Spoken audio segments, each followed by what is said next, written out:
part. Ito na po, naialis na po natin yung kuan.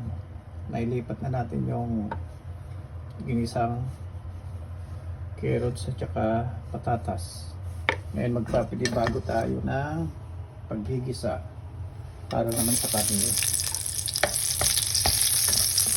O, magigisa na lang po ito. Yan. Bagsak po natin ang sibuyas.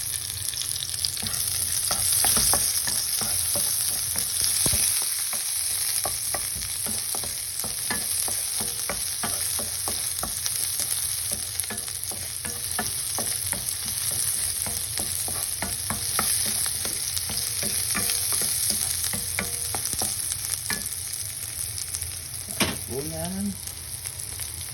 Dito golden brown natin.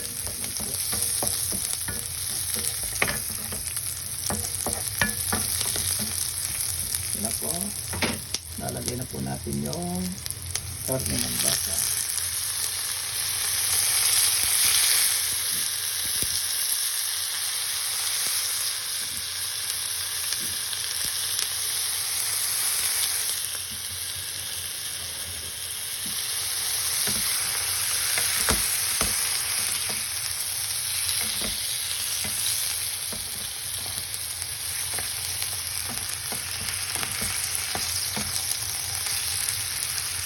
Lalagyan po natin ng oil.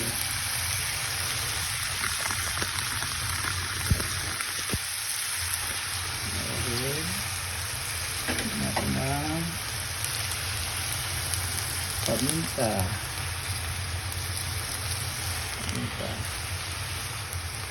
Mamaya na itong steak tsaka cheese. Mamaya na lang.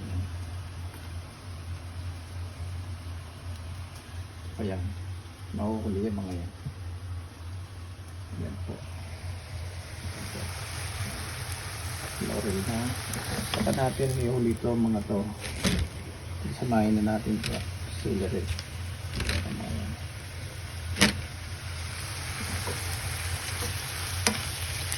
Palalambutin muna po ito. Pagka malambot na, ilagay na natin itong mga sangkap. Yan. Yan. Ito. Yan. Ayan. Maraming salamat po sa part 3 po. Abangan nyo po sa part 3.